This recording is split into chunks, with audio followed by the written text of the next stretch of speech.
Hi. നമ്മളിപ്പോൾ വല്ലാത്തൊരവസ്ഥയിൽ കൂടെയാണ് കടന്നു പോകുന്നത് മക്കളെ. കാരണം എന്താ വെച്ചാൽ നമ്മളന്ന് കളിച്ചാൽ 72-ാം മിനിറ്റിൽ നല്ലൊരു കംബാക്ക് നടത്തിയിട്ട് അത് സമ്മതിച്ചു തരാത്ത കുറച്ച് ഊച്ചാളി ബ്രാച്ചുകൽ ടീമുണ്ട് ഇവിടെ. ബ്രാച്ചുകൽ എന്താ അവരോട് പറയാമെന്ന് എനിക്കറിയില്ല. അവരംഗീകരിച്ചു തരില്ല. അവരിങ്ങനെ കുറച്ചുകൊണ്ടേയിരിക്കും. അവരോടൊന്നും പറയാതിരിക്കാൻ നല്ലത്. എന്തിനാ നമ്മളെ വെറുതെ നമ്മളെ എനർജി നമ്മളെ വേസ്റ്റ് ആക്കുന്നത്? അവരിങ്ങനെ കുറച്ചുകൊണ്ടേയിരിക്കും. അവരോട് തർക്കിക്കാൻ പോണ്ട.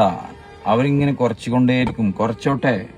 ആ കുറച്ചതിന്റെ ഇതാണ് ഉള്ളിൽ ഇങ്ങനെ പൊട്ടി ഒലിക്കാണ് അവരെ സങ്കടങ്ങൾ തീർത്തോട്ടെ അവര്. നാളെ നമ്മൾ ജയിക്കാം തോൽക്കാം, കളിയാണ്. ഇനി ജയിച്ചാലും തോറ്റാലും അവർ കളിയാക്കിക്കൊണ്ടേയിരിക്കും. അവർ ക്യാരക്ടർ അങ്ങനെയാണ്. അപ്പൊ നമ്മൾ എന്ത് ചെയ്യാം? മിണ്ടാതിരിക്കുക. അവരോട് മിണ്ടാതിരുന്ന പോരെ. എന്തിനാ അവരോട് ഇങ്ങനെ പറഞ്ഞുകൊണ്ടിരിക്കണം? നമ്മൾ വെറുതെ നമ്മൾ വേസ്റ്റ് ആക്കുന്നത്, നമ്മൾ എനർജി വേസ്റ്റ് ആക്കുന്നത് എന്തിനാ? മിണ്ടാതിരിക്കുക. അതാണ് ഏറ്റവും വലിയ ഓപ്ഷൻ. മിണ്ടാതിരുന്നാൽ മതി. 70 മിനിറ്റ് വരെ അവർക്ക് ഒരു കുഴപ്പമില്ല.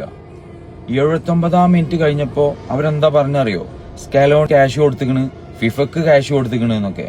ആടോ, ഞങ്ങൾ ക്യാഷ് കൊടുത്തിക്കണ്, ഇനിയും കൊടുക്കും, കപ്പടിക്കും, അതിന് വേറെ ക്യാഷ് കൊടുക്കും. നിങ്ങൾക്ക് തടയാൻ പറ്റുമെങ്കിൽ തടയടോ. ഒന്ന് പോടാ അവിടുന്ന്.